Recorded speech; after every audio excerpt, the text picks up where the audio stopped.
properly reflective of the diversity of sex, of race, of thought, of geography, and that in future the BBC is not just made up of people who pat themselves on the back and turn a blind eye when accusations are made.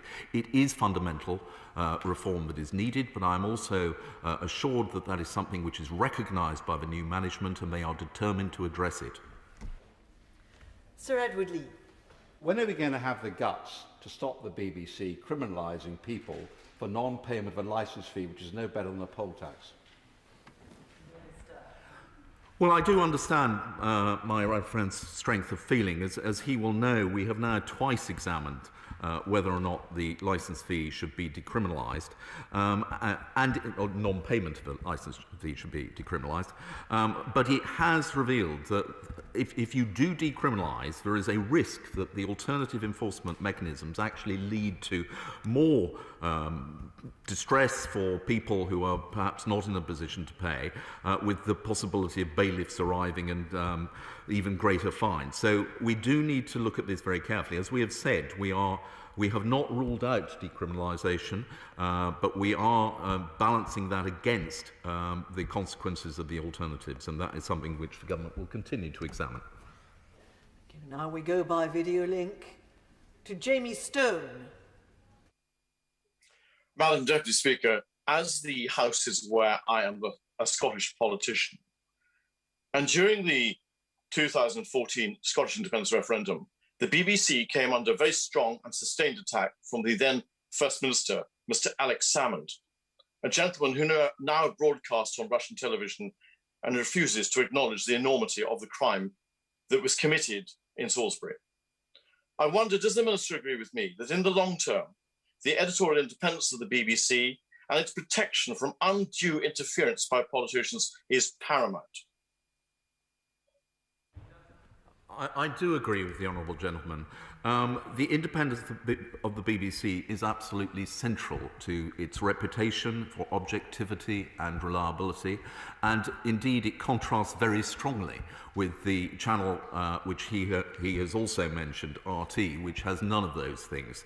We are absolutely committed to maintaining and indeed strengthening the independence and objectivity and fairness of the BBC. Suzanne Webb. Madam Deputy Speaker, my constituents in Stourbridge value the importance of public service broadcasting and a free press, as do I. Does my right honourable friend agree that the BBC, going forward, needs to improve its culture with a new emphasis on accuracy, impartiality and diversity of opinion to ensure that the failures highlighted by the Lord Dyson report never happen again? I do agree with my honourable friend, because she is absolutely right that it is those qualities of accuracy and impartiality and fairness which are admired around the world as being represented by the BBC. And that is why the revelations in the Dyson report are so damaging, because it casts doubt on these things. And I can assure my honourable friend that not just the government, but I believe the BBC are absolutely conscious of that and are determined to put it right. Kevin Brennan. Deputy Speaker, can I welcome in general the tone that the Minister has adopted today in response to this? I think he said in his statement the need for public service broadcasting and journalism has never been stronger, and he's absolutely right about that. That was the conclusion of our Select Committee as well when we recently reported on the future of public service broadcasting. And this is an example of an era of journalism which was infected with a poisonous culture, which unfortunately in this case was spread to the BBC, which should have been displaying different kinds of values in its journalism. I just wanted to read a short quote from the National Union of Journalists Parliamentary Group, who said in their statement, it's important for us to reiterate that the BBC is not its management, past or present. Coming to a question. I am asking a question, Madam Deputy Speaker. Pretty quickly, please. With your indulgence, and I apologise, Madam Deputy Speaker, the BBC and the values and principles of public service broadcasting it personifies is in fact our members and all its staff who do the work that makes a corporation an entity that is valued at home and throughout the world. Does he agree with that statement?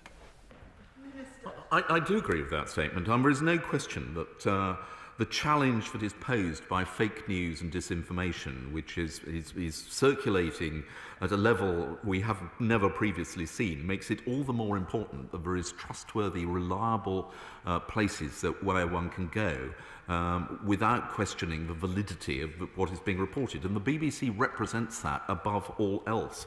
I read with great interest the Select Committee report which he referred to, and in large part the government completely agrees it. And certainly about the importance of public service broadcasting, that has never been less, as was very powerfully set out by His Royal Highness Prince William in his own comments about this episode. We now go by video link to Julie Morrison. Thank you, Madam Deputy Speaker. I was very struck by Matthew Syed's comment in the Sunday Times yesterday, referring to institutional narcissism in relation to the BBC. Whilst that might be slightly provocative, I wonder, does my right honourable friend believe that the current leadership of the BBC has a real sense of the cultural change that many people believe is necessary to retain trust in the BBC, particularly in news and current affairs, and indeed the capacity to achieve that change?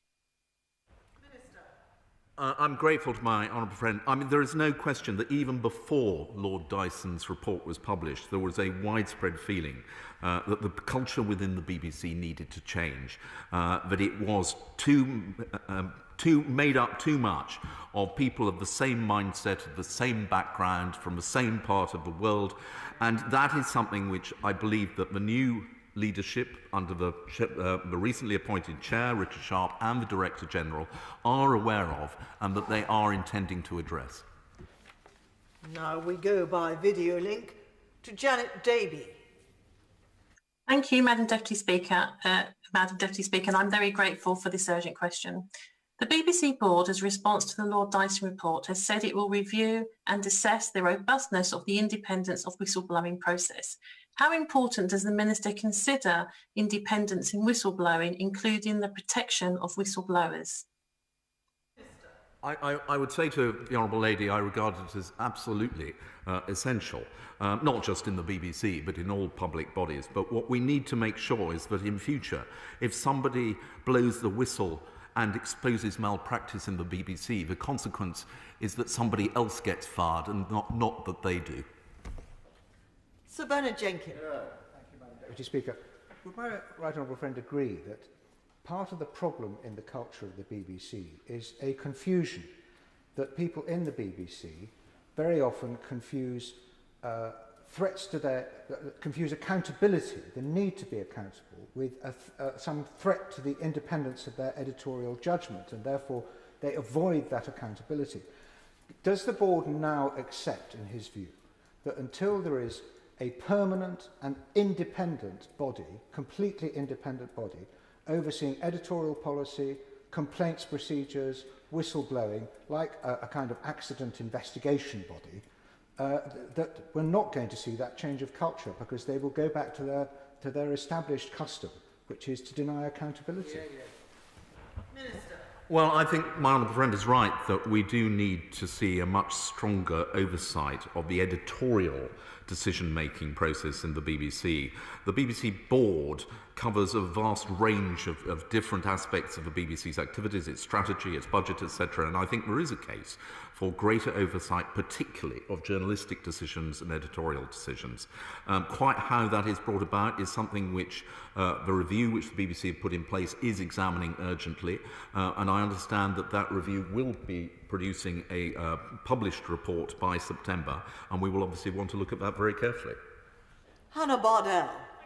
Madam Deputy Speaker, trust is the foundation of the BBC. So say its values, except if you're trying to cover up a serial sex offender scandal like Jimmy Savile, or do over a respected journalist like Carrie Gracie, or lie and cheat to get your exclusive interview with the Princess. As Lord Dyson's report states, the investigation conducted by Lord Hall was flawed and woefully ineffective.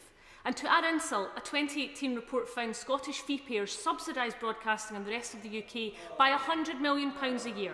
So isn't it about time that Scotland stopped having to subsidise such ineptitude by those at the top of the BBC, and his government acted to ensure everyone in the UK is fairly treated and represented by the BBC? Well, the BBC is the British Broadcasting Corporation. It reports on activities across the United Kingdom. It is paid for by every person resident within the United Kingdom who has a television, and impartiality and fairness applies as much in their reporting of domestic politics as it does internationally. There are questions to be answered, as I agreed earlier with, and the Honourable Lady is correct. However, I do believe that the British Broadcasting Corporation should remain a beacon of impartiality for all residents of the United Kingdom. Sir Ian Duncan-Smith. Madam Deputy Speaker, can I just take my right honourable friend back to the one bit of the Dyson report which has left a serious question, and that is to do with the behaviour of the then chairman and also Mr. Bashir. The definition of fraud is a deception intended to result in financial or personal gain by false representation. There is no question within this report that Mr. Bashir made false representation to prey on a vulnerable woman to get and do something which she would otherwise not have done. And furthermore, he also refers to, but does not conclude anything, that Mr. Hall and others therefore covered up that process, which I think opens them up again to the idea of fraud. So I wonder if my honourable friend has actually decided to refer those people to the Director of Public Prosecutions. Well, I mean, the questions surrounding the employment of Martin Bashir, as I'd said, are being urgently investigated by the corporation, and I expect a statement to be made very shortly. In terms of whether or not any criminal offences have been committed, I understand that a request has gone to the Metropolitan Police to examine the evidence that has been revealed and to reach a judgment on that, and it is a matter for the police to determine. Damien Green. Madam Deputy Speaker, it's clear that shameful journalistic practices took place and that the investigations into them were at best profoundly inadequate. But does my right honourable friend agree not only that the BBC needs to clean up its act in quite a considerable way, but also that this lamentable episode should not be used as an excuse to severely damage or destroy an institution which is hugely valued by tens of millions of people in this country and millions more around the world? Well, I entirely share my right honourable friend's admiration for the BBC, which at its best is the finest broadcaster in the world. It is that which makes these revelations so painful, that an institution that we all admire should be found to be capable of such appalling failings. But absolutely, I agree with my right honourable friend. Our intention here is to restore the trust in the BBC and certainly not to in any way diminish it as one of our great national assets. We now go by video link to Steve McCabe. Thank you. I'm sure that many people will have been disgusted by the behaviour of Martin Bashir and those senior figures who failed to address his actions, Madam Deputy Speaker. But does the Secretary of State agree that for demands for the present government to act against today's BBC over events that occurred more than a quarter of a century ago could look a little ridiculous? Well, I'm sure I will be speaking for the Secretary of State in saying that it is not a question of punishing the BBC, particularly for, as he says, for events which happened a long time ago, but it is absolutely essential that we learn the lessons of what did happen then. As I said, we have already put in place significant changes since those episodes occurred, but we do need to be absolutely certain that the current government arrangements are effective and that these appalling incidents could not have happened if they had been in place. Lee Anderson. Thank you, Madam Deputy Speaker. Now then, the findings of the Dyson report come as no surprise to many residents in Ashfield who have lost all confidence in the BBC. And I personally have ripped up my TV licence and they won't get another penny from me ever. Because in my opinion, the once great BBC is rotten and my constituents should not have to pay for a service if they don't use it. So does my right honourable friend agree with me that one way to make the BBC behave in the future is to make it a subscription service? Well, I would say to my honourable friend that I think he is absolutely right that one of the great challenges the BBC faces is to reconnect with the people that he represents. I think there is a widespread feeling that the BBC is too metropolitan-centred and that it has lost touch with the views of a large part of the British population. That is something which I think the BBC themselves recognise.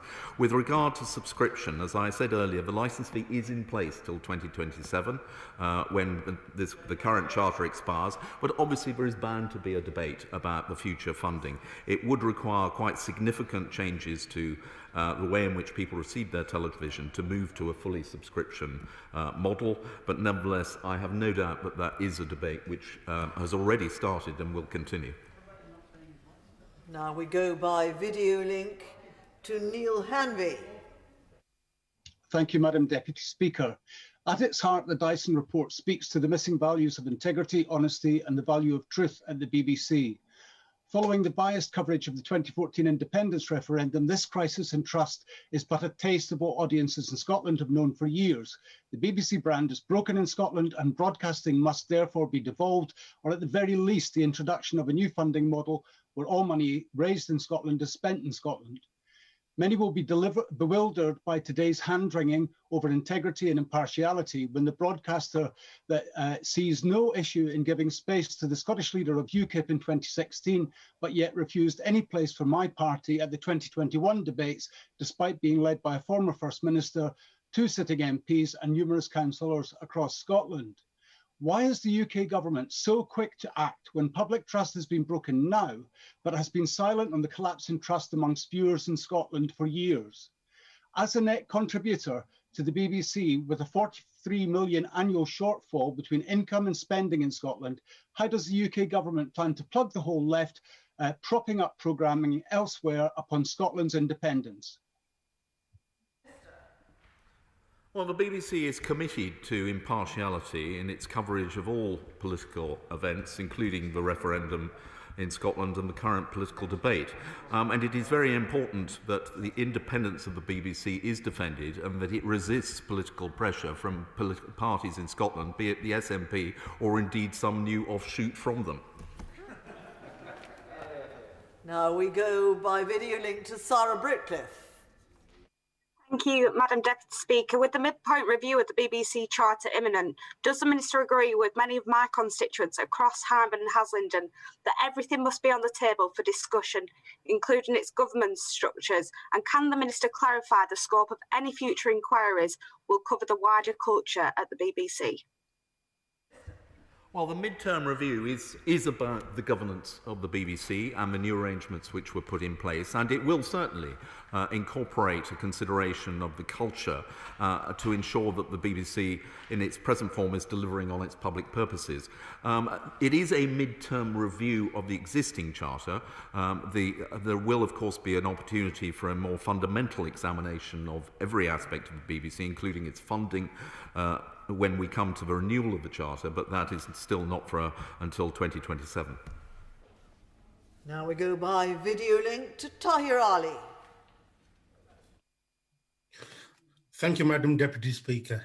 Can the Minister explain which elements of the BBC's governance structure he thinks needs to be reviewed in light of Lord Dyson's report? And does the Minister agree that in considering the Dyson report, we should all remember the BBC's contribution to the UK's economy, culture, democracy and soft power abroad? Well, as I said, the government very much hopes that the new governance arrangements that are in place now are sufficient, but the purpose of the mid-term review is to assess that and see that whether any further changes need to be made.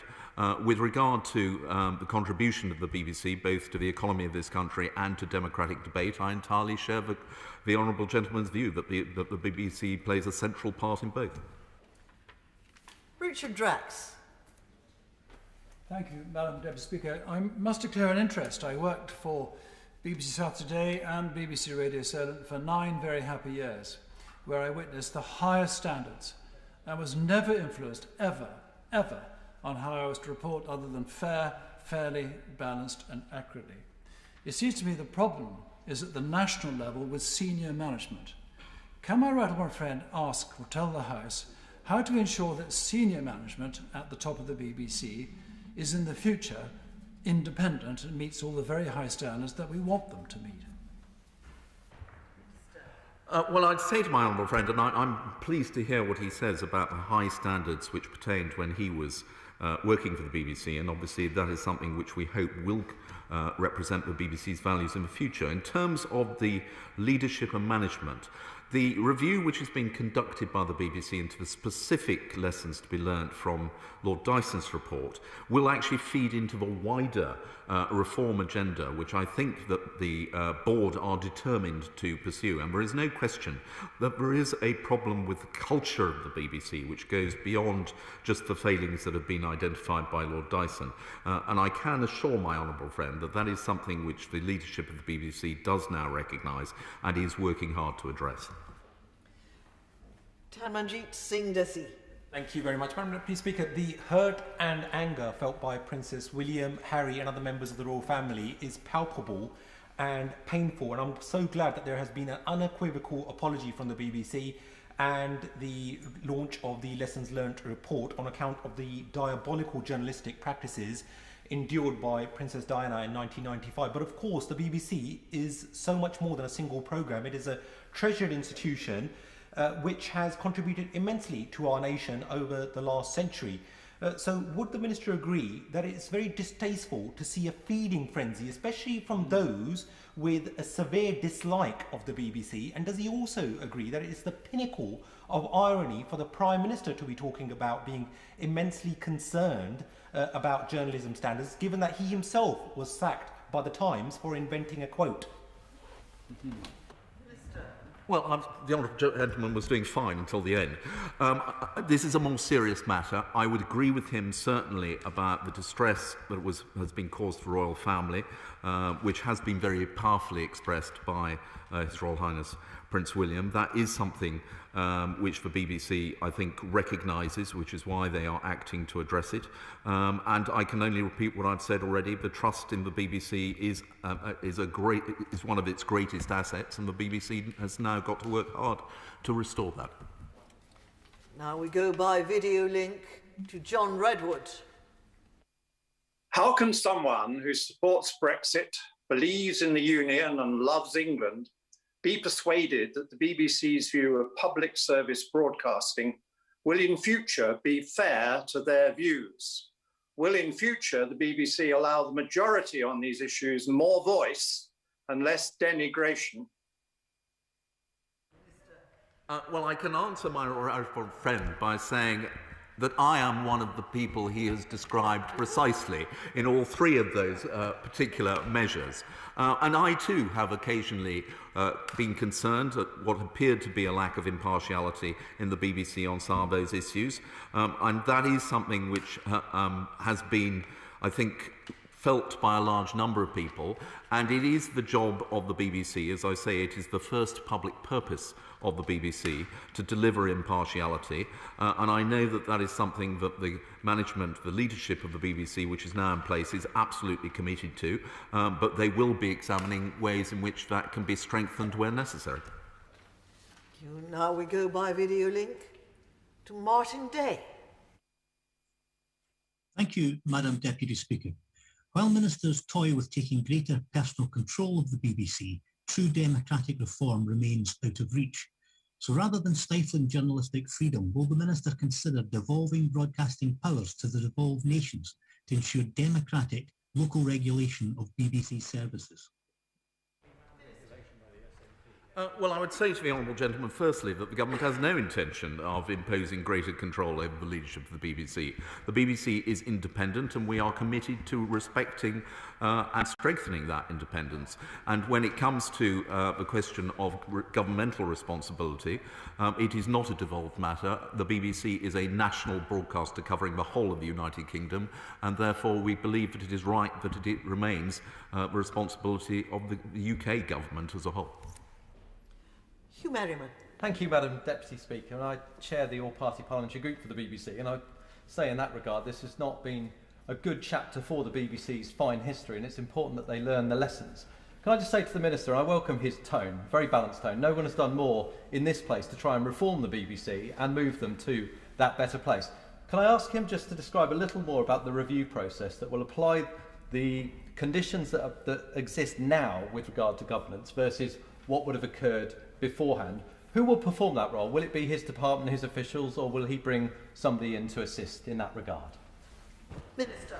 I'm grateful to my honourable friend. I mean, as he knows, the midterm review was not actually due to take place until next year. It is written into the Charter, but it should be in 2022. We would almost certainly have begun to start work about thinking about the issues to be considered, about the questions needing to be addressed in any case. But this has, I think, made that more urgent, and the Secretary of State has made clear that we are starting work on it now. Precisely how the midterm review will operate and whether or not we invite external submissions is not yet determined. But I will certainly try to ensure that he is the first to know when we have further announcements to make. And finally, we go by video link to Gregory Campbell. Thank you, Madam Deputy Speaker. Some have sought to defend the BBC by saying the disgraceful Martin Bashir incident was 25 years ago, and indeed it was. But since 1995, we have had the cover-up of Jimmy Savile. We have had the disgraceful incident regarding the surveillance of the search of the Cliff Richard home. We have had the political partisanship of Emily Maitlis on Newsnight. And recently, in the past week or so, we've just heard about a Palestinian expert on the BBC who, before she was employed by the BBC, tweeted, "Israel is more Nazi than Hitler." The midterm review surely offers the opportunity for radical, fundamental change at the BBC. Well, I'd say to the honourable gentleman, a lot of the incidents he has mentioned did take place before the new governance arrangements were in place, but obviously we need to consider whether there are lessons to be learned from these incidents for our midterm review. In relation to the specific issue he raises around the journalist and tweets regarding Israel and Palestine, I would have to say that if it is shown that those tweets were genuine, then in my view, anybody who can express such opinions should not be employed by the BBC. Thank you. In order that arrangements can be made for the next business, I will now very briefly suspend the House for 3 minutes. Order.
Order. We come to the next urgent question. I call Chris Bryant. Thank you, Madam Deputy Speaker, to ask the Secretary of State for the Home Department when she will publish the report of the independent panel into the death of Daniel Morgan. Thank you, Madam Deputy Speaker. Daniel Morgan's murder in 1987 was a tragedy, compounded over decades by the absence of a successful conviction in the case. Our thoughts remain with Mr. Morgan's family. They have had to wait an incredibly long time for answers, and it is essential that they get them. As the House will be aware, the Daniel Morgan Independent Panel was set up in 2013 by the then Home Secretary. The panel was commissioned to leave no stone unturned, and the review has taken 8 years. The terms of the review set out that the independent panel will present its final report to the Home Secretary, who will make arrangements for its publication to Parliament. The chair of the panel has informed the government that the report is now complete and that she has undertaken all of her required checks. This is an important milestone. Once the panel provides the Home Secretary with the report, my right honourable friend will make arrangements to lay the report in Parliament, as is her duty according to the terms of reference. The Home Office has asked the chair of the panel to agree a process for sharing the report with the department in order to proceed with its publication. Finally, I return to Mr. Morgan and his family.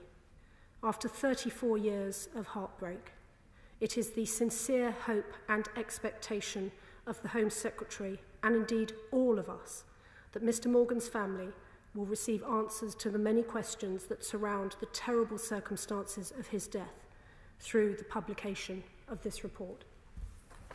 Chris Bryant. I'm sorry, it wasn't a tragedy, it was a crime. Daniel was axed to death in a car park on the 10th of March 1987, 34 years ago.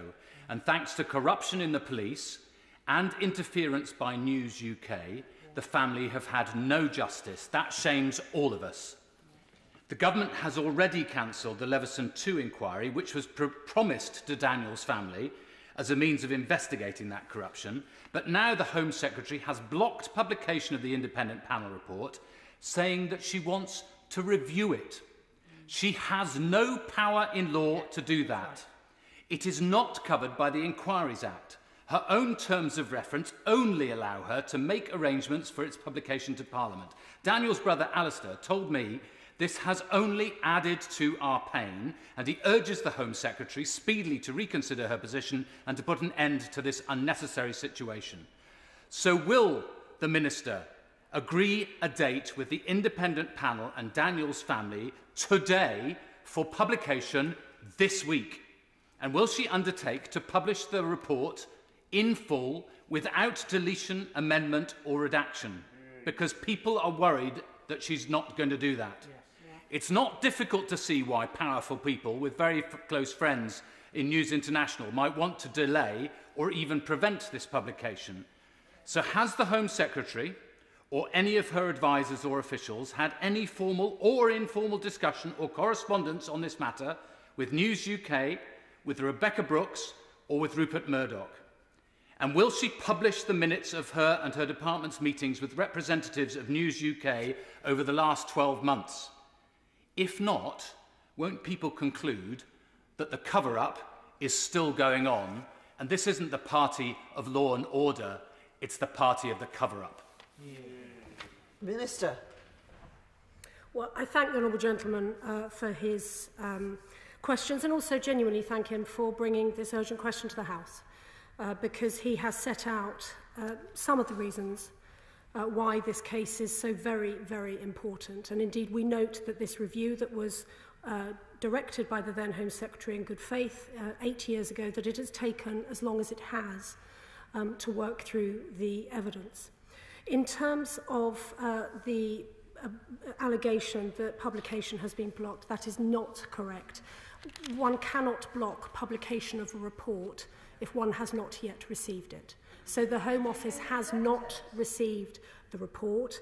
And as I said in the statement, that the Home Office is working with the chair of the panel to agree a date for publication. Now, in terms of the, there's some sedentary chuntering from a sedentary position, if I may say so. In terms of the contents of that report, I spoke only this afternoon to the Home Secretary about this matter.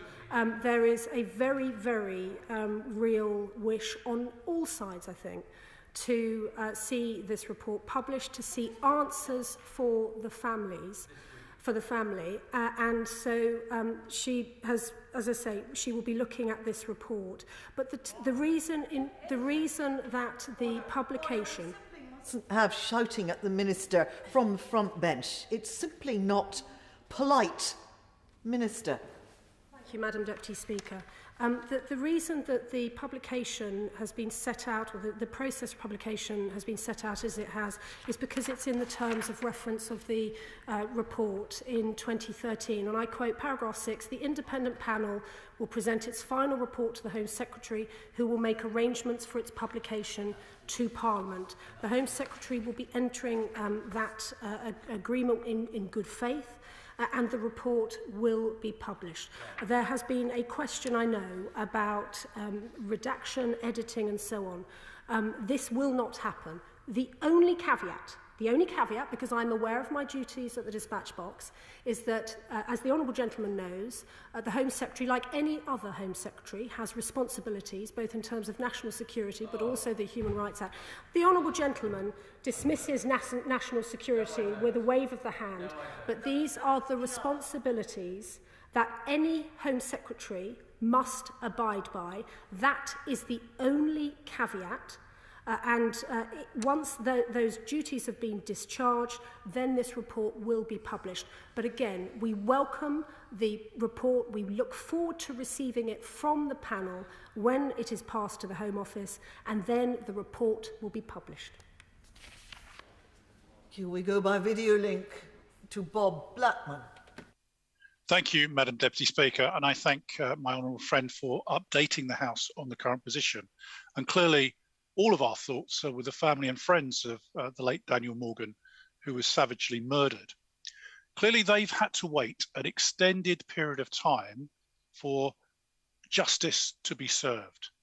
Can my honourable friend therefore give us a timetable for when the Home Secretary will lay the report before the House so that members of the House can ask appropriate questions about this inquiry, not only why has it taken so long, but also the findings of this inquiry?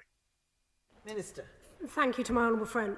The slight difficulty I have in terms of setting out a timetable is that because we haven't yet received the report, we do not know how long it is, the issues that are raised therein, and so on.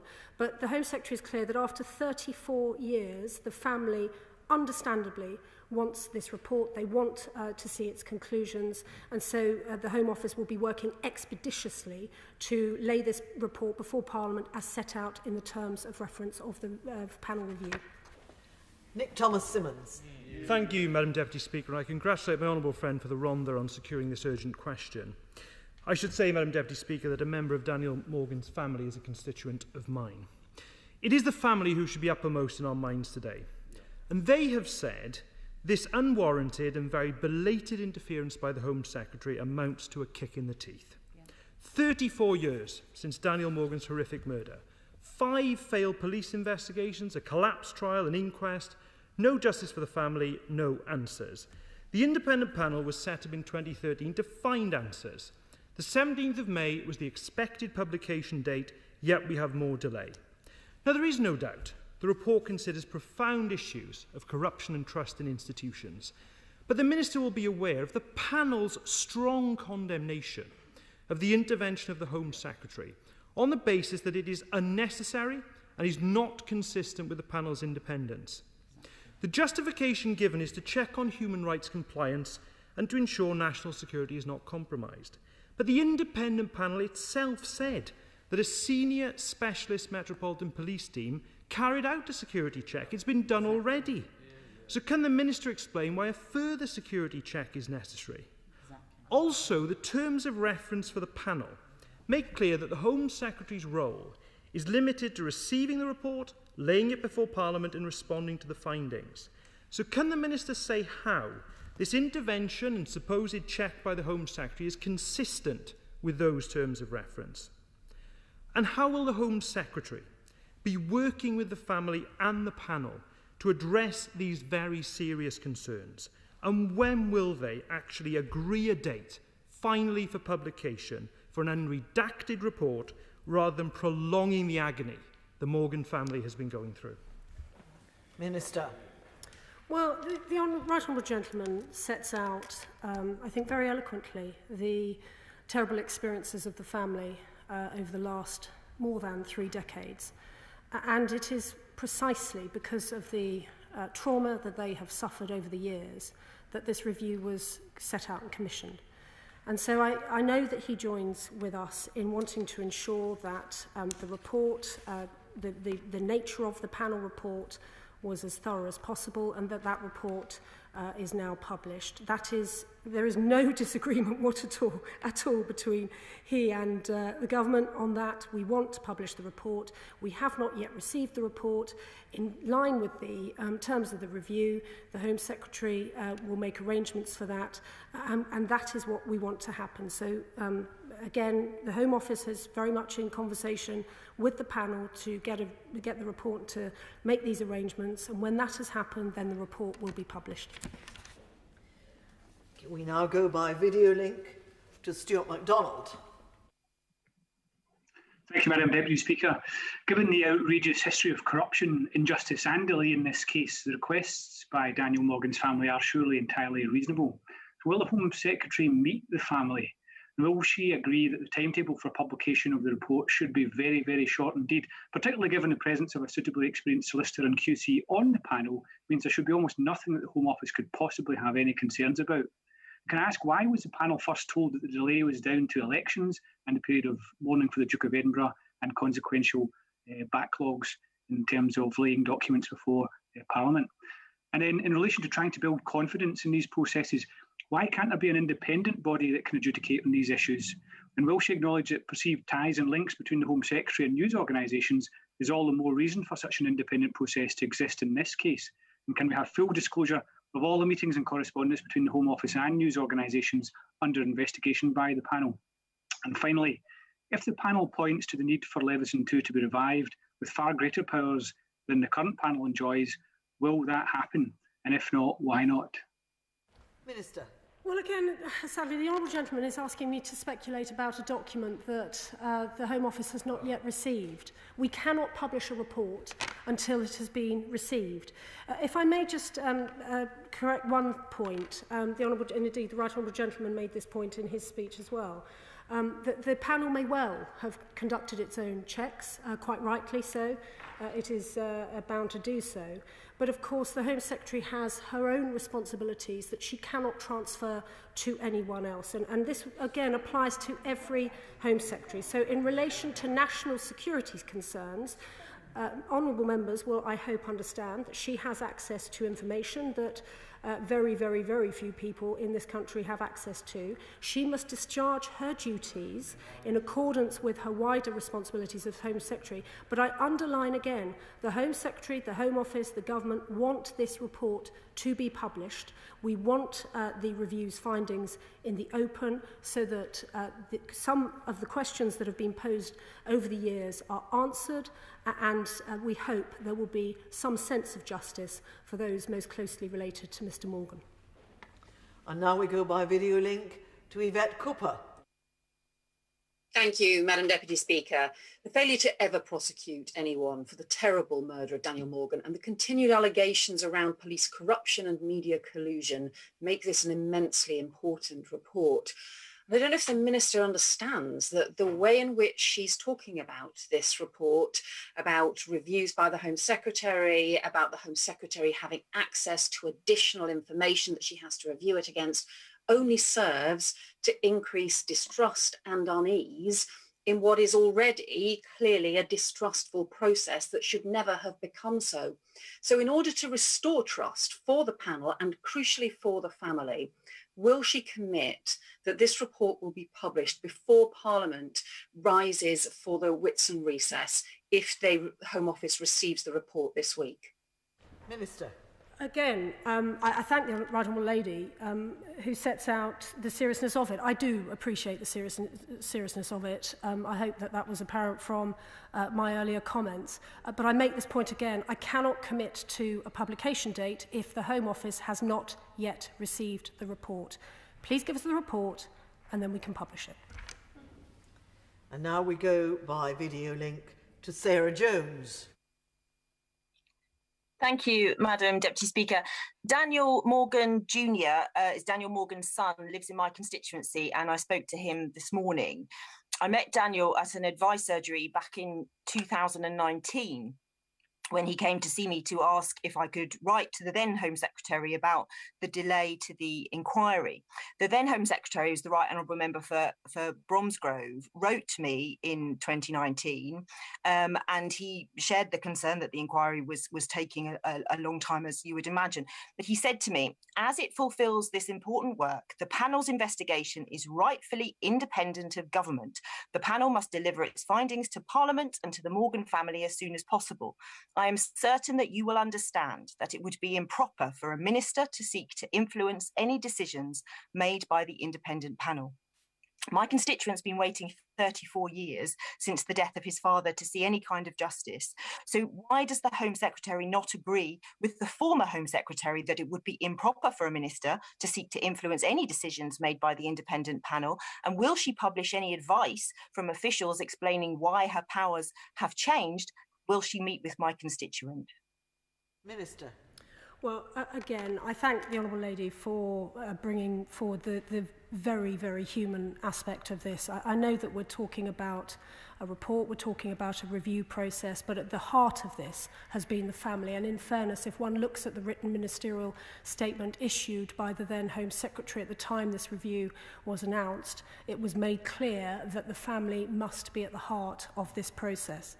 Now, the review has taken 8 years. And as my right honourable friend, the previous Home Secretary, the member for Bromsgrove, set out to the Honourable Lady, we would not interfere with the conduct of that review. That is why, in a way, we are in the position we're in that the review, the panel has its report. We have been told now finalise that report. Under the terms, we will receive that report and then publish it. The only caveat is in relation to national security considerations that, in fairness, would that the Home Secretary has responsibility for this in a whole host of regards. But that is the only caveat, and so. This report will be published. We look forward to receiving it from the panel. And as I say, I hope it will give answers to her constituent and to others. Wendy Chamberlain. Thank you, Madam Deputy Speaker. Now, it's well established that there were significant failings and delays in investigating both the murder of Daniel Morgan and the subsequent claims of corruption and malpractice. And this is clearly, as others have said, damaging to both the family of Daniel Morgan, but also to others who are involved in the investigations. And this includes one of my own constituents who's raised serious allegations about the Metropolitan Police's conduct, and to which I have written to the Secretary of State on more than one occasion, and frankly had not hugely helpful responses. And now it does seem that the Home Office is willing to delay justice and further erode trust in the police service further by preventing the truth of these failings becoming public. So looking forward, will the Minister explain exactly what action she will commit to on behalf of the Home Office to ensure such future investigations are carried out independently, rigorously and timeously in order to prevent further injustice? Well, I imagine the chair of the panel will say that her review has been conducted independently, rigorously and timelessly. The Home Secretary cannot publish a report until she receives it. And so that is the situation we are in. We all want answers. These are incredibly important issues that have been raised during the course of the review. A great deal of time has lapsed since the horrific murder of Mr. Morgan, and this report, I hope, will answer some of those questions that have been posed in relation to that. Now we go by video link to Barry Sherman. Thank you, Madam Deputy Speaker. I have a long-term interest in this case. The fact of the matter is a campaigning lawyer, Mr. Glyn Maddox, who works with us, myself as co-chair of the all-party group on miscarriages of justice, with my co-chair, the Member of Parliament for Sidcup. This case was brought to me many years ago. I've even visited the Red Lion car park where this horrible murder took place. But the fact of the matter is, the puzzle today is, I've got a lot of time with this minister, but it should have been the Home Secretary here. And what a puzzlement that we hear the report is finished after 8 years rather than 1 year. It was a report set up by the former Home Secretary, who then became Prime Minister. And the fact of the matter, this expensive inquiry, when it comes out, and we all were told it had come out last weekend, immediately we are told it can't be seen because of national security. Either they've seen it and decided there's a problem with national security, or they haven't seen it. Fact of the matter is, justice must be done in this case, and we need to see it. So, Minister, give us a date. When can we see it? And because we want it now. Minister. Well, may I thank the honourable gentleman for his kind remarks. And again, I reiterate, because I understand the concern. There is no question of this report being blocked or edited or changed in the ways that our people are concerned about. As I said, it will be published. The only caveat is if there are matters in there that relate to national security, and those are duties that any Home Secretary, as I say, must abide by. But she and everyone else wants this report to be published and for those questions to be answered. In terms of date, again, I make this point, we can't publish something if we don't yet have it. We now go by video link to Peter Grant. Thank you, Madam Deputy Speaker. I can't help thinking that if things had been the other way around, if it was some journalists who had lied to procure an interview with the late Princess of Wales, and if it was the BBC that were alleged to be involved in covering up the reasons for a brutal murder in the streets of London, then the reaction on the government benches to land this and the previous item of business might have been very different. But can the Minister give an assurance that as soon as what should be an extremely quick check on national security and other concerns is being carried out by the Home Secretary, that Parliament will see it before anyone else? And in particular, can she give an assurance that there will be no opportunity for maximalisation for those who are rightly criticised in the report to get their story into the press before the report is made public and made available to members of Parliament? Minister. So I'm not going to draw analogies between the facts of this terrible, terrible case and the headlines and facts that have emerged in relation to Princess Diana. I think both cases, actually, both people deserve their own moment, and the previous UQ was concerning the late Princess. This UQ is concerning Mr. Morgan, so I will confine myself to him. In terms of the process, again, at the risk of repeating myself, the report has been prepared by the panel. The panel have taken 8 years to gather evidence, and one can only imagine, I'm only speculating because I haven't seen it, but one can only imagine what the product will be after 8 years worth of work. That is why we, in accordance with the terms of the inquiry, the Home Secretary will make arrangements for it to be laid in Parliament. Of course, that means that Parliament will see it. And in relation to the maximalisation process, I do not know the process that the panel has gone through, but the Home Secretary has a duty under Section 6 of the Human Rights Act in relation to threats to life. But that is the only consideration that will be in her mind, that and national security. We have no interest in editing this report, none whatsoever. We want the truth to come out. And finally, we go by video link to Charlotte Nichols. Thank you, Madam Deputy Speaker. 5 police investigations failed to find the person or persons responsible for Daniel's murder. but did find evidence of police corruption. Police officers and News UK reporters are alleged to have corrupted these investigations in the 1980s, 1990s, and the years after 2000. Throughout these 34 years, Daniel's brother, Alistair Morgan, has led the campaign for justice for Daniel. The Daniel Morgan Independent Panel was promised access to Metropolitan Police Service files, but not to any material held by News UK.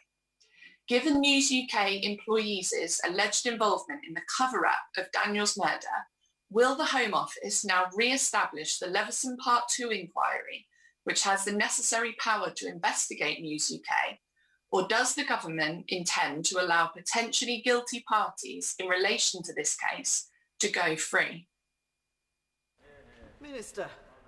Again, I just want to draw the lady's attention back to this urgent question. This is about the report that the panel has drawn up following 8 years of research and investigation.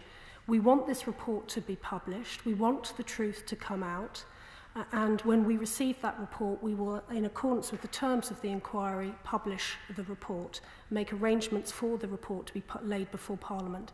I don't really see there is anything further I can add to that, because, as I say, we have not yet received the report, and we await it along with everyone else when the panel provides us with that report. Thank you.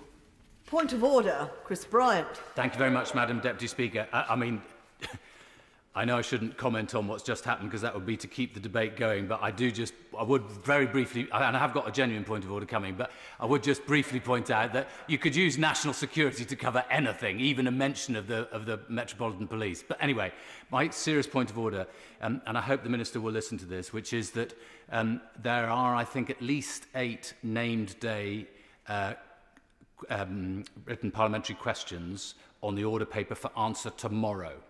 Now, the Home Office has been particularly bad at replying on the named day to the named day parliamentary questions of late, but it will be enormously helpful to re-establishing trust if the Minister could ensure that all of those are answered tomorrow. I don't know whether you have any means, Madam Deputy Speaker, of relaying that information to the Minister. The honourable gentleman is, of course, very clever in his making of a real point of order, having sought to continue the argument that has just taken place during the passage of his urgent question. So I will ignore the part of his point of order which wasn't a point of order, and I will answer him quite simply by saying I have relayed the points that he's made to the Minister by means of raising my eyebrows. And the Minister, by means of nodding her head in a most ladylike and professional fashion, has shown me that she has heard the point of order. And the serious part of the honourable gentleman's point of order is that when questions are submitted for a named day, the department to whom they are submitted ought to pay attention to that and not merely to ignore it. And Mr. Speaker has said many times over these last few months that many questions are taking too long to be answered. I have every confidence that the honourable gentleman's questions will be answered on the correct day, and that if they are not, he will raise the matter again, and whoever is in the chair will look upon the matter with great seriousness. I will now, very briefly, this time suspend the House for only 2 minutes in order that arrangements can be made for the next item of business. Order.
Order.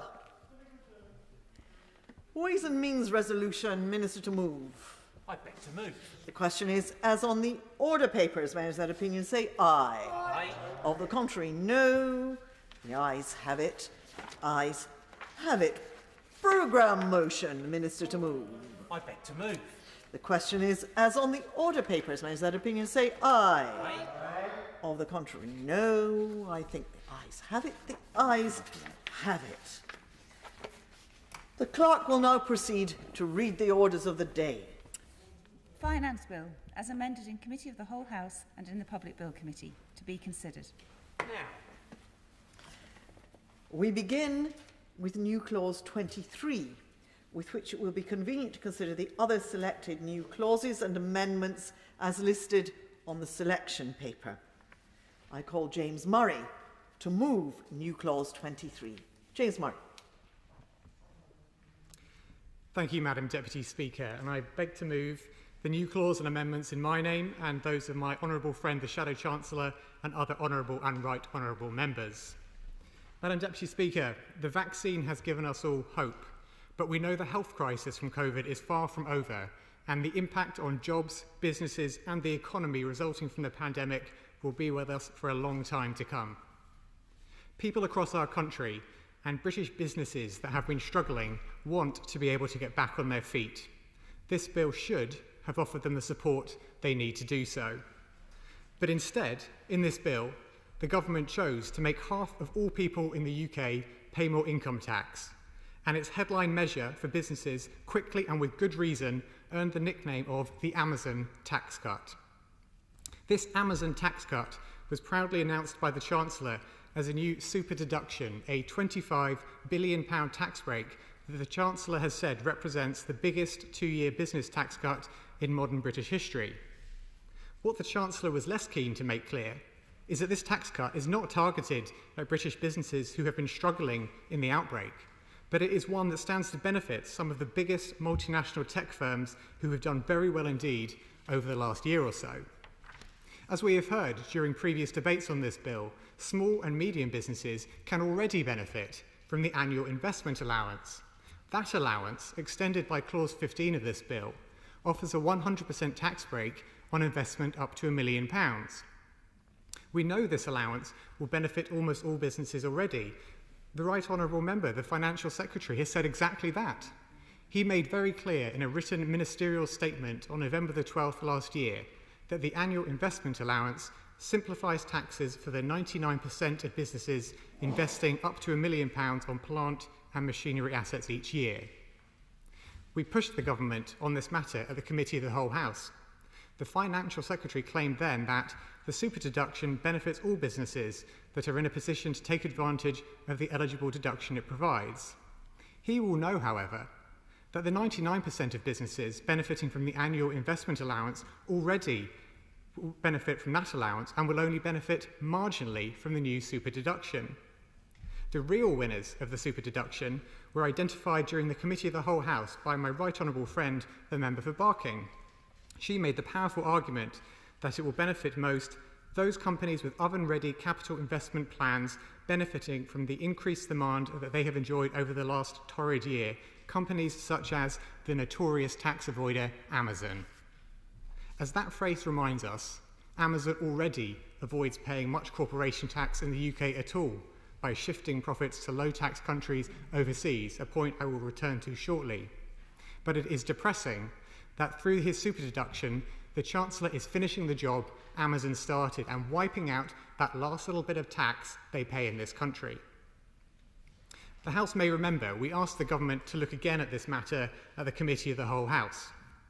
Our amendment at that stage would have explicitly prevented the biggest tech firms from taking advantage of the Chancellor's tax break, as well as other big firms that do not support workers' rights and the living wage. At the time, the Financial Secretary to the Treasury objected to our amendment on the basis that it sought to restrict the relief only to certain companies and that it imposed burdensome conditions on those companies who want to benefit from it. That latter phrase told us plenty about the government's views on people's rights at work. The conditions the Minister saw as burdensome are the rights to organise and to be paid a living wage. When even basic rights at work and a living wage are seen as burdensome, it is perhaps no wonder this government broke their promise to include an employment bill in the Queen's speech earlier this month. It is clear we will need to push ministers over workers' rights on future days, from banning the shameful practice of fire and rehire to ending exploitation by rogue umbrella companies, as cross-party amendments tabled on this bill by honourable and right honourable members seeks to achieve. Today, we have made it very straightforward for the government through Amendment 29 to focus specifically on stopping the very biggest tech firms, those companies liable to pay the digital services tax, from benefiting from the super deduction. This should be easy. Only a very small number of very large multinational firms who have done very well over the last year are liable for the digital services tax. The detail of that tax means that businesses are only liable when a group's worldwide revenues from digital activities, such as providing social media platforms, search engines, or online marketplaces, are more than £500 million, and when more than £25 million of these revenues are derived from UK users. The vote on this amendment will come down to a very simple question of how members of this House believe public money should be spent. As the bill stands, the government's biggest business tax cut in modern British history will finish the job Amazon started, wiping out the last bit of tax they had to pay on the few parts of their business whose profits they have been unable to shift overseas. A vote in favour of our Amendment 29 would stop Amazon and a small number of similar firms benefiting from a giveaway of public money that could be better spent for so many purposes, including to support British businesses who have been struggling throughout the last year. I urge members opposite to consider how they vote on Amendment 29. But before we come to that vote, I will turn to our new Clause 23, through which we seek to push the government to finally back President Biden's plans for a global minimum corporation tax rate. Now, I explained earlier how the government's super deduction would wipe out Amazon's remaining tax bill in the UK, and how we know the amount they were due to pay in the first place was paltry compared to what they should be paying. Despite their business success in the UK, profit shifting to Luxembourg meant Amazon's corporation tax contribution in the UK in 2019 was less than 0.1% of its turnover. People are fed up with large multinational companies avoiding their tax. It goes against the fairness that must be at the heart of our tax system, and in this year of all years, when so many British businesses are struggling to get back on their feet whilst Amazon's business booms, it is clearer than ever that change is long overdue. Now, we have heard brazen claims from the government over their work to combat international tax avoidance. At the Committee of the Whole House debate on this bill, the Minister went so far as to claim the government has led the international charge in a number of ways. Yet since the Biden administration announced its proposals for a global minimum corporate tax rate, we have seen that not for the first time, actions from the government fail to match their words, with the UK now the only G7 country not to back the US plan. This is a once-in-a-generation opportunity to grasp international agreement on the global taxation of large multinationals that has evaded our country and others for so long, yet rather than stepping up, our government is stepping away. He's advanced the extraordinary claim that the UK is the only country amongst the G7 not to back the Biden plan. Would he put in the library the evidence for that claim?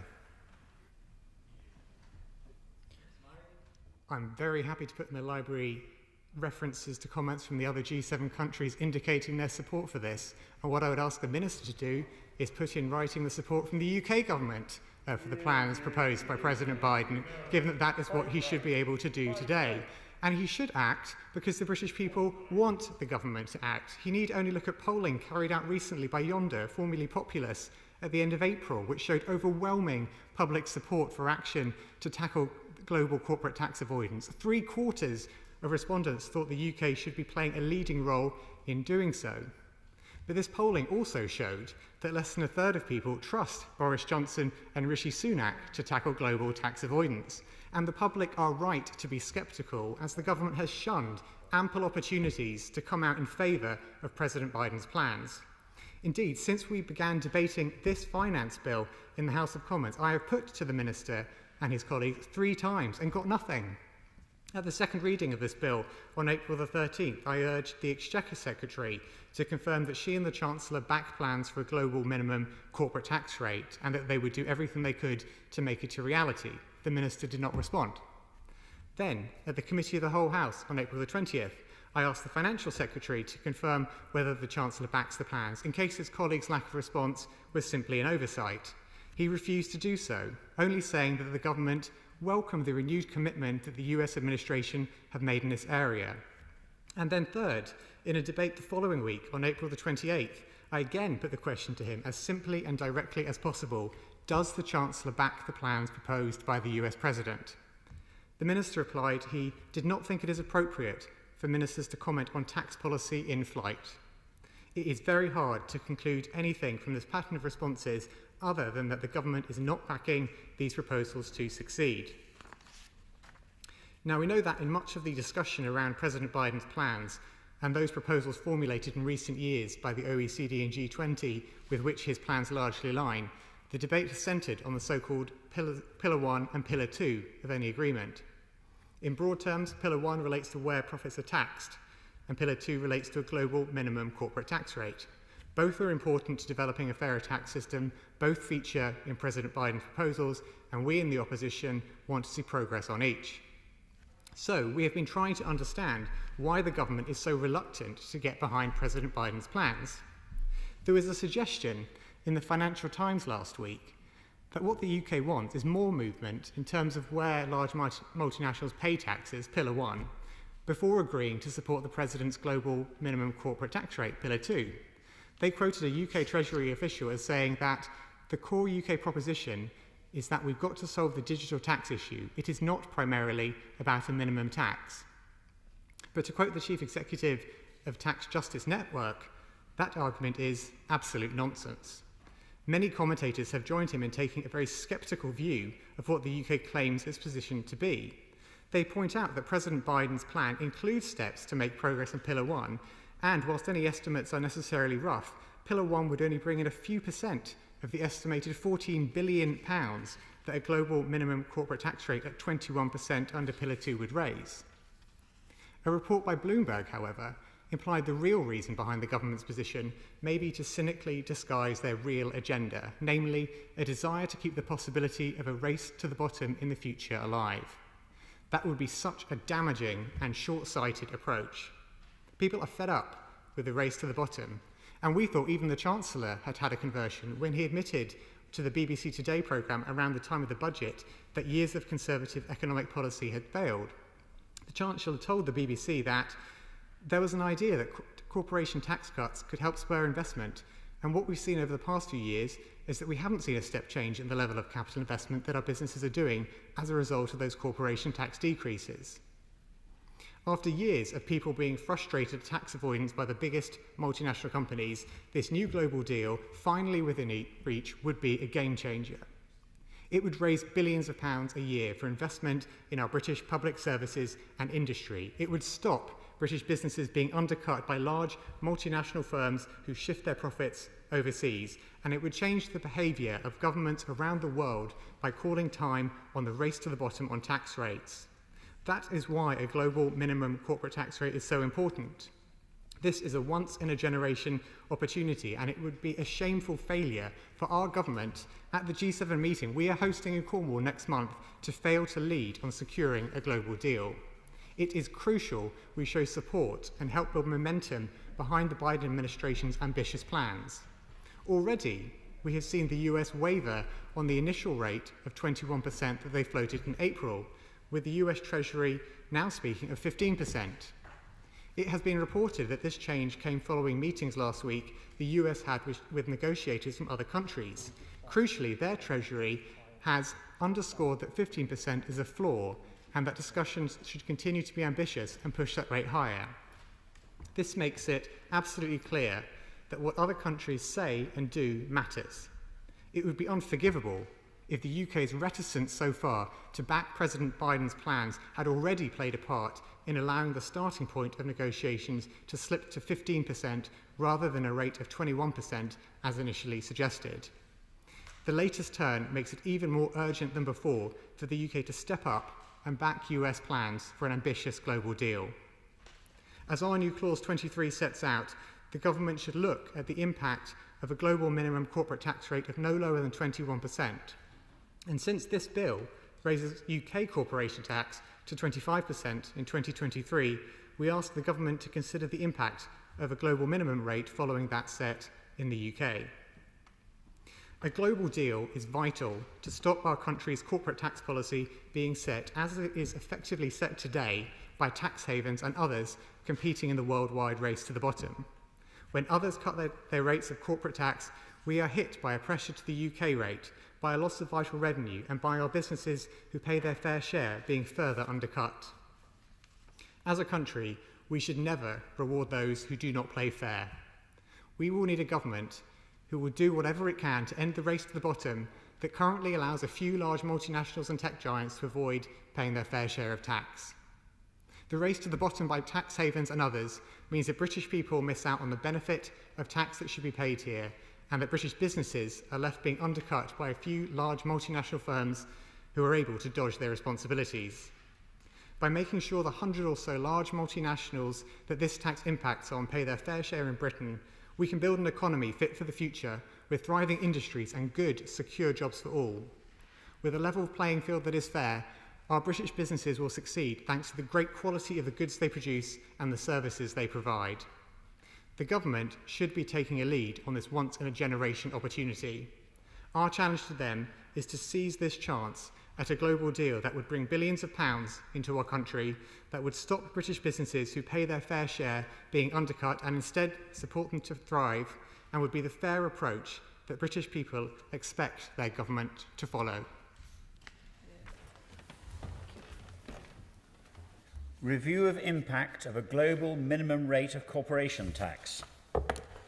The question is that new Clause 23 be read a second time.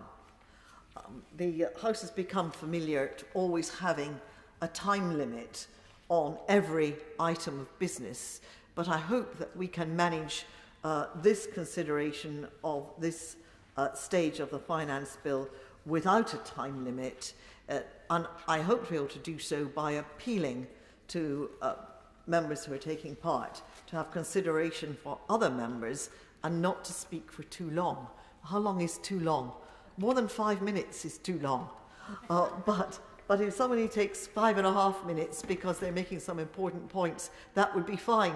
If the occasional person takes interventions and it comes up to 6.5 minutes, that would be fine.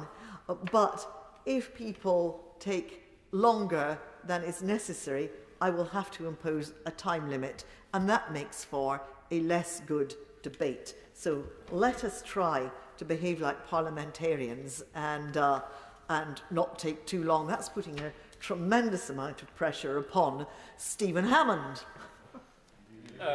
Thank you, Madam Deputy Speaker. I'm sure the House will benefit from your strictures towards my speech this evening. And I welcome the opportunity to make a very short contribution on this group of amendments.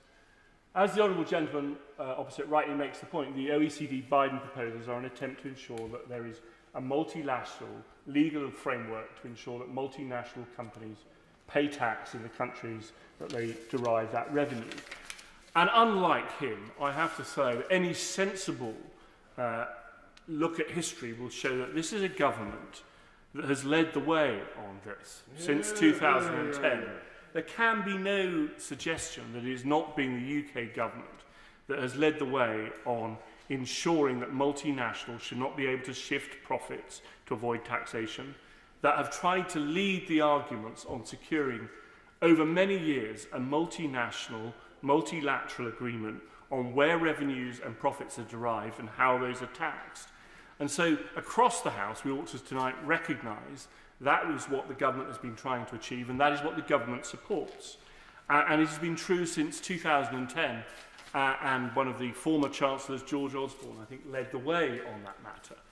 The OECD proposals, as the Honourable Gentleman puts, are obviously in two pillars, and we all recognise that. And Pillar 1 rightly seeks to address, as the UK government has done historically and continues to do, the matter of base erosion. What Pillar 2 does, though, and I think this is a point that the Honourable Gentleman failed to recognise in his speech, is that it would go well beyond what is normally considered within the ability of national states to use flexibility of fiscal policy to ensure that investment and incentives are properly rewarded within their economies, and may well have some perverse effects on a number of multinational industries, such as the insurance industry.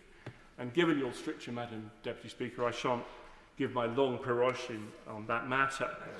But there is, and I think this is a key point, a difference to what the government has been trying to seek to achieve, which is a multilateral, multinational agreement on the need for a combined approach, which I have no doubt that the Prime Minister and the Chancellor will wish to speak about at G7, and a legal international minimum set of minimum international tax rate. It is right that governments still retain the ability to set fiscal measures according to their own economic circumstances. And therefore, I wholeheartedly support, as I know the government does, that approach, the international agreed approach to ensure that we tax multinational companies on where they derive their revenues and their profits. The problem with New Clause 23 is it talks about a review of the impact of a global minimum tax. And in reality, Madam Deputy Speaker, it's superfluous, because many of those consequences of setting a tax rate at 21% can easily and readily be calculated. The OECD discussions on the precise nature of the agreement are still under review, and therefore making speculation potentially about how that might assess different economies and impact different economies could actually hinder the global efforts to achieve that aim. And finally, as I'm sure the Financial Secretary will wish to assure the House later on, the government has already agreed that as and when and if there is a global agreement on minimum taxation, the government, when it is a party to that, will ensure that the OBR assesses the impact for the UK economy and globally. And so, whilst it's an interesting amusement for the House tonight, it's actually superfluous. And I wholeheartedly would encourage the government not to accept it. The member for the Honourable Gentleman on the front bench opposite spoke a little bit about the need for investment and the need for addressing the historic UK underperformance in that area. And we all agree with that. And as we seek economic recovery post the pandemic and longer term as we rebuild a cleaner, greener and stronger economy, clearly that problem of underinvestment has to be addressed on a long-term sustainable basis. But it is clear that what the Chancellor has done with what is popularly known as the super deduction is likely to bring forward investment in the economy at just the time it is needed.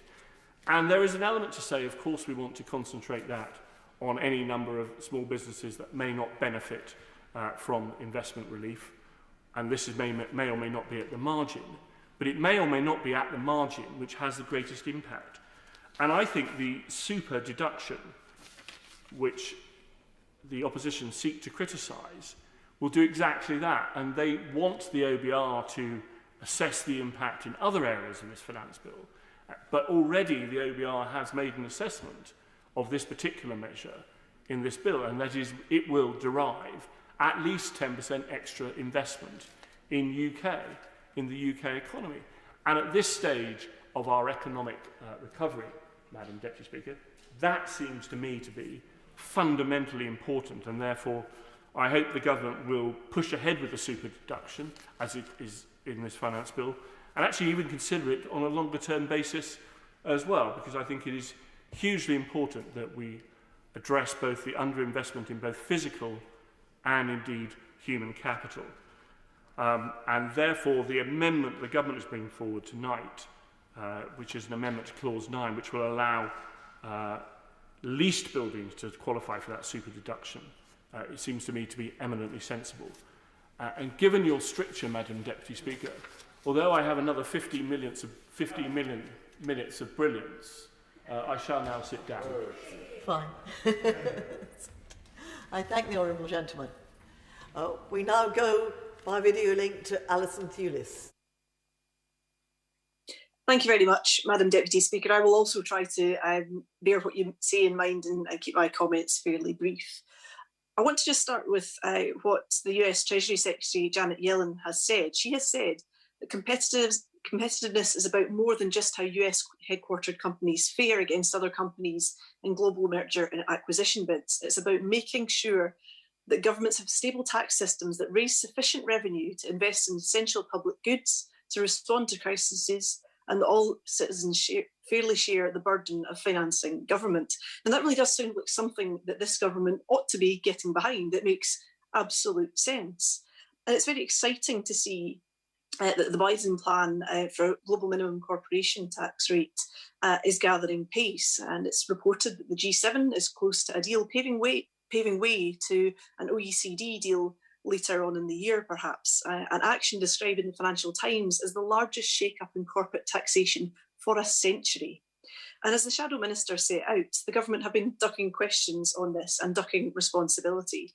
And it feels to me at the moment as that an agreement will take place in spite of the UK government's hesitancy, less global leadership, more like pulling teeth.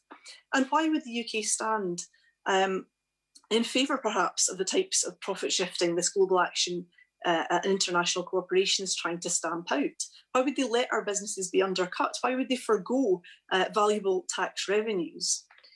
Our new Clause 12 has asked the UK government to prepare a report on an OECD agreement, which seems very much like the direction of travel. And this agreement would cover 135 countries and the largest corporations in the world.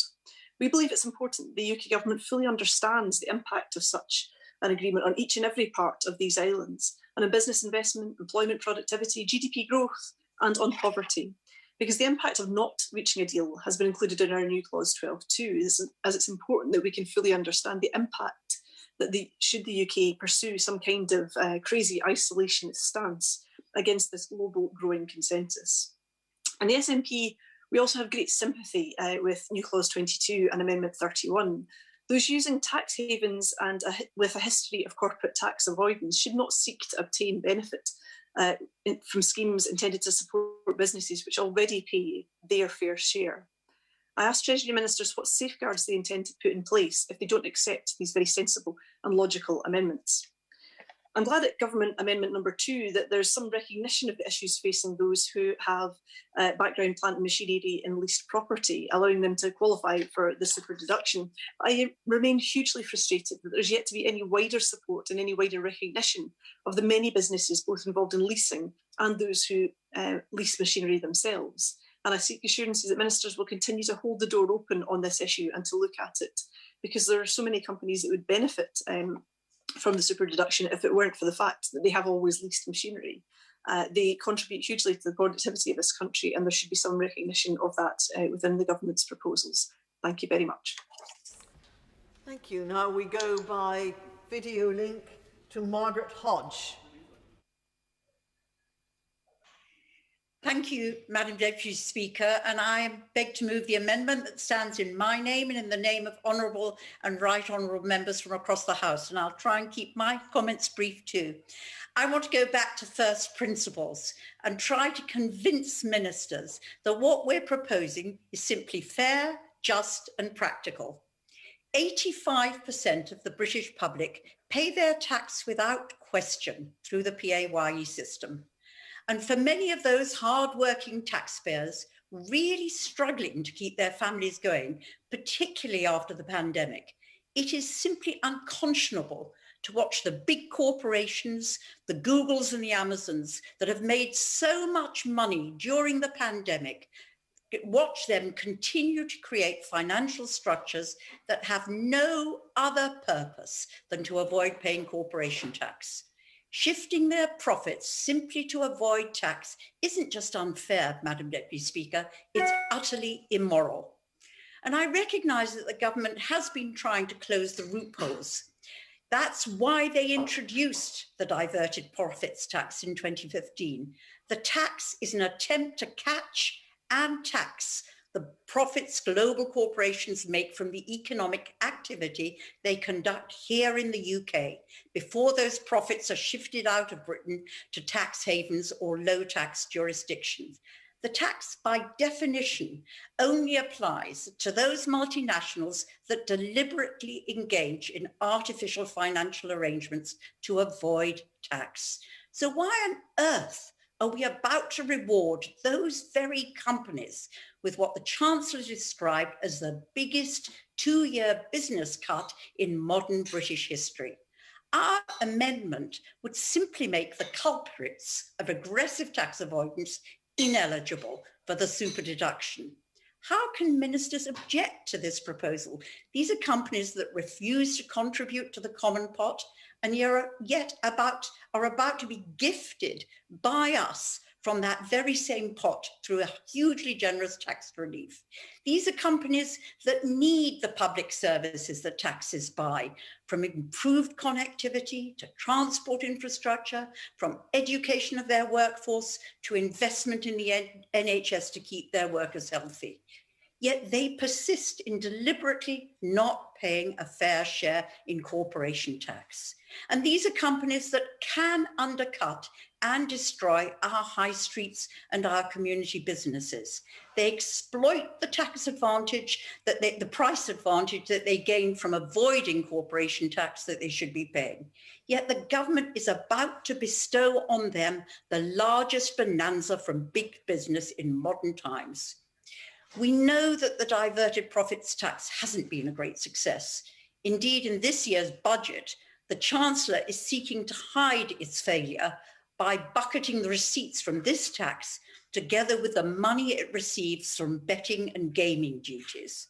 That of itself is evidence of the failure to secure monies from these companies and ensure a level playing field between large and small businesses.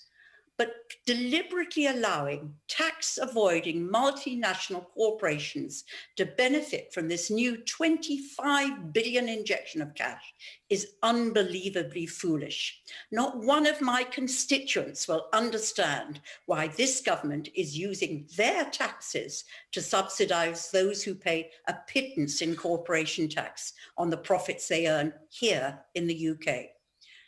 But the lessons, Madam Deputy Speaker, of the diverted profits go wider. They do show that trying to solve an international problem through national action is hugely challenging.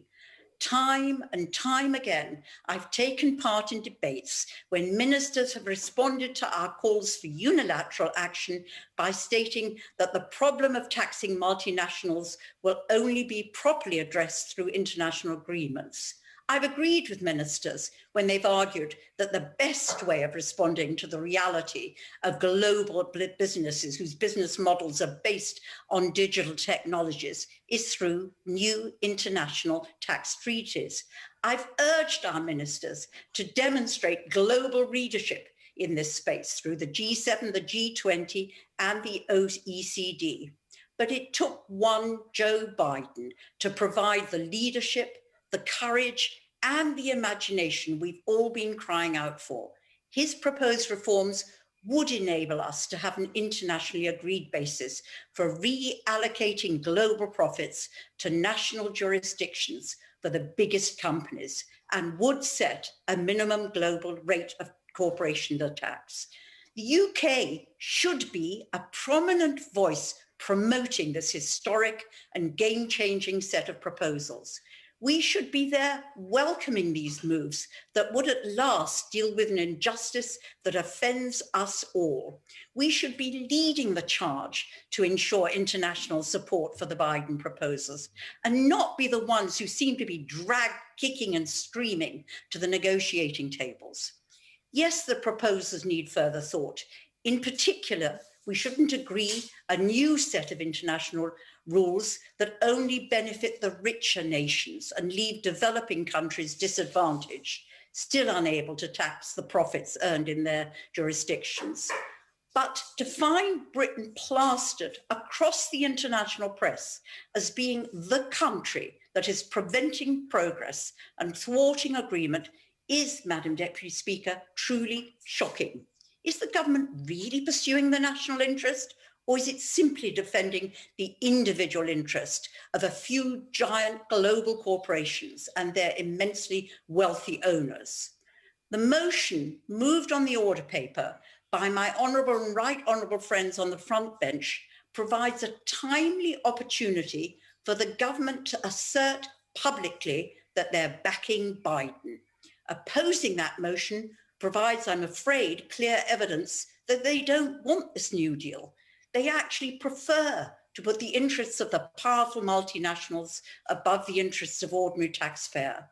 The slogan of building back better in practice merely means building a tax system that rewards the rich and punishes the poor, that joins the race to the bottom on tax, and that in the end will leave a legacy of a more divided and unequal society. So tonight, I urge ministers to back both amendments, the one put forward by our APPG on anti-corruption and responsible tax, which is pragmatic and which would send out the right signals during these important international negotiations, and the ones proposed by the Labour front bench that would place on the record in this House Britain's support for the groundbreaking new proposals that would herald an end to the outrageous tax behaviour of the biggest and most powerful global companies. Thank you, Madam Deputy Speaker. Thank you. Now we go by video link to John McDonnell. Thank you, Madam Deputy Speaker. I just have to say this. The Right Honourable Lady for Barking and Dagenham eloquently put forward the case for the amendments, both for the opposition front bench, which I fully support, and her own, but I think she's been too kind to the government because, like her, I've sat now for over 2 decades listening to the sophistry from Conservative ministers basically explaining the various complications of doing anything to tackle tax avoidance. And they've been dragged kicking and screaming to take what little action that has. And I sat there also year on year where they were arguing that cuts in corporation tax were the way forward to increase investment. Now at least they've admitted they were wrong on that. But now instead of cutting corporations' taxes by cutting corporation tax, they're now simply doing it through the super deductions. Look, these are super tax deductions to super tax avoiders. And we can name them, Amazon, Vodafone, Virgin, Starbucks, and many others. I sat in that chamber, Madam Deputy Speaker, when the global crash happened over a decade ago. And we discovered the intricate corporate structures that the banks use to avoid their taxes, the shell companies based in tax havens from the Channel Islands to the Caribbean. Barclays, if you recall, Barclays Bank had more than 100 subsidiary companies located in the Cayman Islands alone. And what they were doing, and as it became increasingly financialized, these corporations, increasingly they became increasingly unprincipled about paying their dues to society. So I've tabled a simple amendment tonight saying that super deductions should not go to those companies that are failing to fulfill their duty as taxpayers in our country and are using tax havens. And the reason is simple. These corporations benefit from the workers that they employ, because the workers that taxes are needed for is to pay for their education and training. And what's ironic as well is we're using our tax system to subsidize often the low pay that these corporations pay their employees.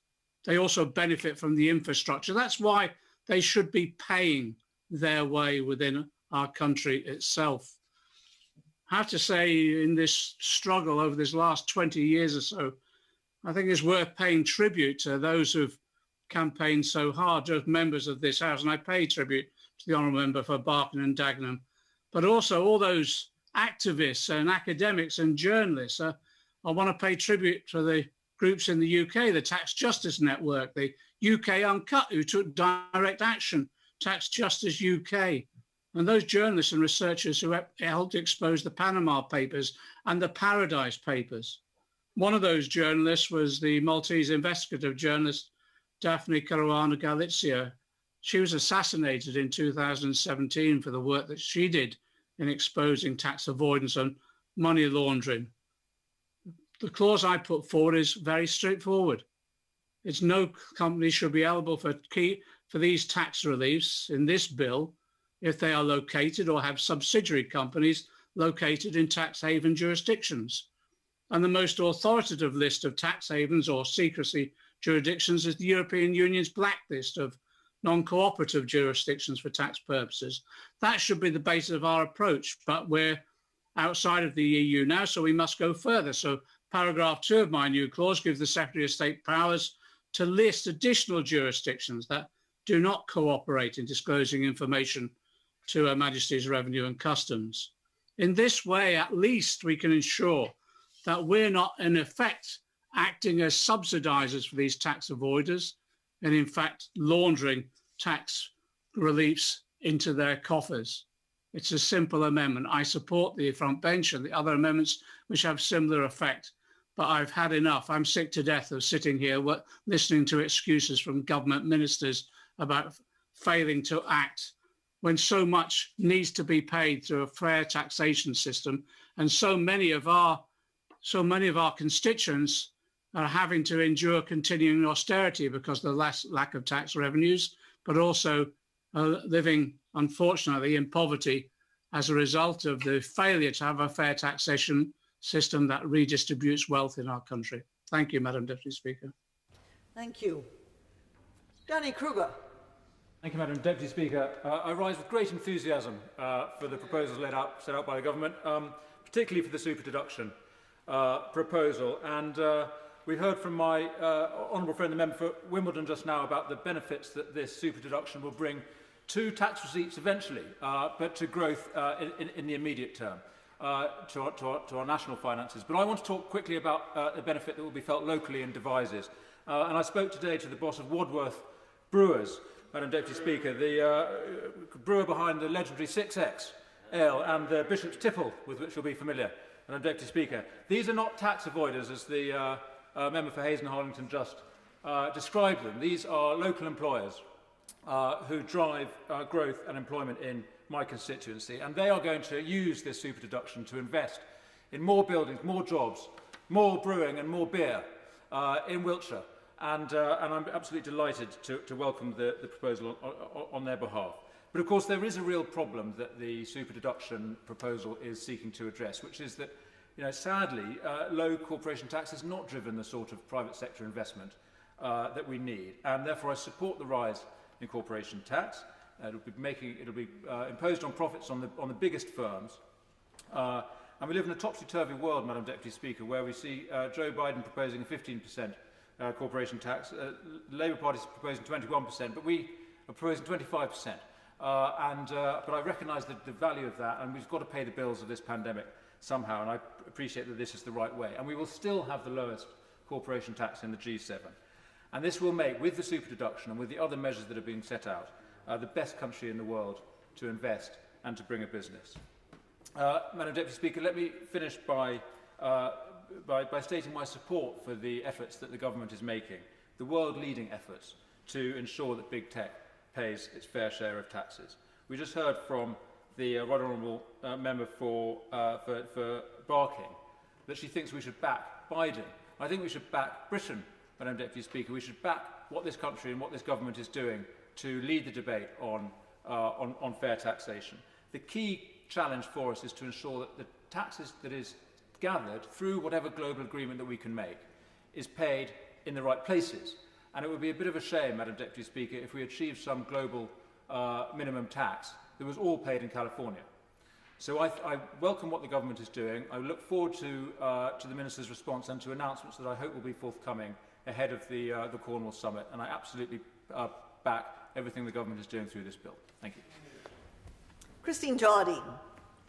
Thank you very much, Madam Deputy Speaker. I rise today, again, in this place we're talking about the challenges which have been created by coronavirus, the challenges to our businesses, to our individuals, and to those who have been excluded from government support, and the taxation which will have to be used to try to rebuild.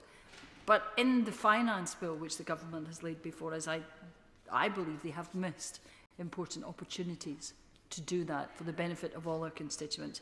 And I would echo what the Honourable Member for Ealing North said when laying out Clause 23 and when speaking about Biden's proposals. We have to look at this crisis in a way that we have never perhaps approached any crisis before, and look at it on a scale that we have never looked at any crisis before, and look for measures which will be enacted on a scale that we have never seen before.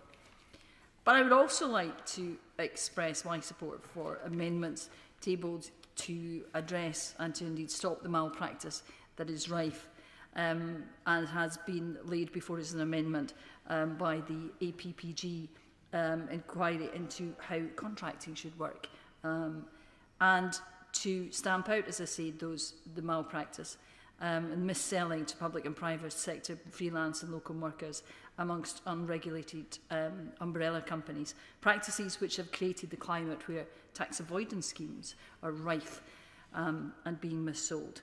These amendments follow, as I say, the powerful report of the Loan Charge APPG, and BBC Radio 4 indeed estimated the cost to the Treasury at £1 billion per year in lost tax revenue. And The Guardian reported that the hidden cost of umbrella companies in the UK may actually be more than £4.5 billion a year. So these are some of the things, the opportunities that I believe that this government is missing.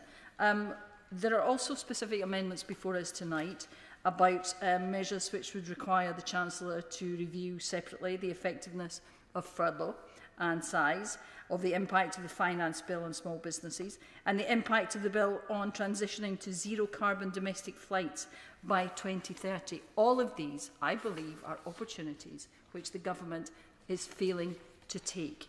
The coronavirus has caused, as I said, the worst economic crisis indeed in 3 centuries, and it's brought real hardship to our constituents up and down the country in all lines of work. And the furlough scheme and size have helped countless people so far, and millions continue to depend on them. But the government needs to think again and review its decision to end the scheme in September, and think about perhaps extending it into next year. Thanks to the vaccine and to the NHS, we have all been glad to see cases drop and restrictions eased. But unfortunately, it doesn't mean that the crisis is behind us. COVID has left businesses saddled with debt and more vulnerable than ever, especially small businesses. And many are worried they won't make it through the year, and their employees are rightly worried about their future. As experts warn us about the potential dangers of the new Indian variant, there are worries that the final step of the reopening roadmap may need to be delayed, or that we may not have seen the last of social distancing. So for all these reasons, I think it is essential to give workers, self-employed people and small businesses certainty about the future, and keep job support in place at least until the end of the year. Even at this late stage, the Chancellor must correct the injustice against the 3 million excluded who have spent more than a year with no help at all, by finally bringing them under the umbrella of government support. I'd also like to see the Chancellor review the impact of this bill, specifically on small businesses, with regard to whether it offers them adequate help in the future with their debt, rent arrears, solvency, and the ability to employ people. They are, as countless Prime Ministers have said, the backbone of our economy and the heart of our local communities, and they create the jobs that we all rely on. 16.8 million people work in small businesses, accounting for 6 of 10 in private sector jobs. Local shops, cafes, pubs, restaurants, hairdressers, florists, they serve our communities and bring life to our town centres and high streets.